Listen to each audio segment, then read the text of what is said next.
Hi అండి, అందరికీ నమస్తే. Welcome back to my channel Telangana వంటలు వీబీకే. ఈరోజు రెసిపీ చూసే ముందు ఈ ఛానల్ కనుక సబ్స్క్రైబ్ చేయకుండా సబ్స్క్రైబ్ చేసుకోండి. ఈ వీడియో కనుక మీకు నచ్చితే ఒక లైక్ చేయండి. ఈరోజు చేసుకోబోయే రెసిపీ ఆలుగడ్డ బిర్యానీ. ఎలా ప్రిపేర్ చేసుకోవాలో చూడండి. ఒక వెడల్పాటి గిన్నెను పెట్టుకోండి. అందులో ఒక 3 స్పూన్ల ఆయిల్ వేసుకోండి. ఆయిల్ హీట్ అయిన తర్వాత ఆవాలు ఒక స్పూను జీలకర్ర వేసుకొని కరివేపాకు వేసుకోండి. కరివేపాకు కొంచెం ఫ్రై అయిన తర్వాత ఒక 6 పచ్చిమిర్చిని పొడవుగా కట్ చేసి వేసుకోండి. ఈ పచ్చిమిర్చి ఆయిల్లో ఫ్రై అయిన తర్వాత ఒక ఉల్లిపాయను పొడవుగా కట్ చేసుకోండి. కట్ చేసుకున్న ఉల్లిపాయ ముక్కల్ని వేసుకొని ఆయిల్లో ఫ్రై చేసుకోండి.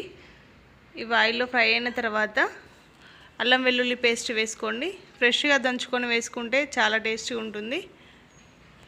ఇలా అల్లం వెల్లుల్లి వేసుకొని ఒకసారి కలుపుకోండి. ఇందులో 2 టమాటాలను పొడుగుగా కట్ చేసుకొని వేసుకోండి. ఒక 4 క్యారెట్లను పొడుగుగా కట్ చేసి వేసుకోండి. ఇవి కూడా ఆయిల్లోనే ఫ్రై చేసుకోండి. గ్యాస్ని మీడియం ఫ్లేమ్లో పెట్టుకొని కుక్ చేసుకోండి.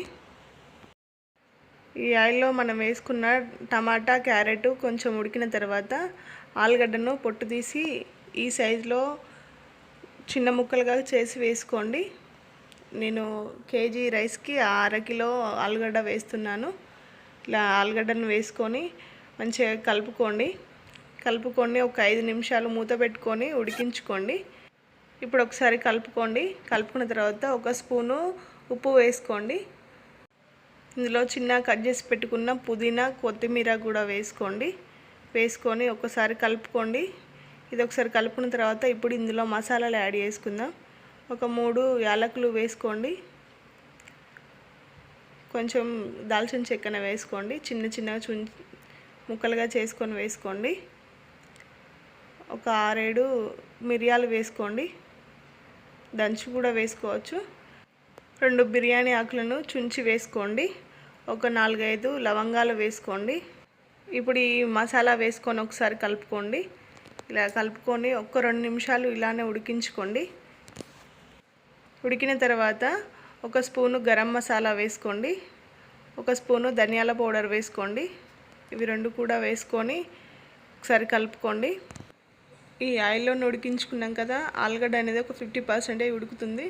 మనం ఇలా కట్ చేస్తే కట్ అవుతుంది. ఇప్పుడు ఇందులో వాటర్ వేసుకుందాము. నేను ఒక గ్లాసు కొలతతో చెప్తున్నాను. ఈ గ్లాస్తో నేను 3 గ్లాసెస్ రైస్ తీసుకున్నాను. 4.5 గ్లాసెస్ వాటర్ వేసుకోవాలి. ఒక గ్లాస్ రైస్కి 1.5 గ్లాసు వాటర్ అనేది తీసుకోవాలి. ఇలా పర్ఫెక్ట్ మెజర్మెంట్స్ అండి ఇవి. ఇప్పుడు ఈ వాటర్ అనేది సరిపడా వేసుకొని ఒకసారి కలుపుకోండి. ఇప్పుడే అడ్జస్ట్ చేసుకోవాలండి. ఇంతకుముందు ఒక స్పూన్ వేసుకున్నాం కదా, ఇప్పుడు ఒకసారి చెక్ చేసుకోండి. ఇప్పుడు ఏమైనా తక్కువ అనిపిస్తే వేసుకోండి. బియ్యాన్ని ఒక 30 నిమిషాలు కడిగి నానబెట్టుకోండి.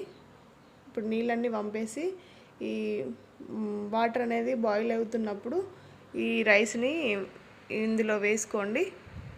ఇలా వేసుకొని ఒకసారి కలుపుకోండి. ఇలా కుక్ అవుతున్నప్పుడు మూత పెట్టుకొని ఒక 10 నిమిషాలు ఉడికించుకోండి.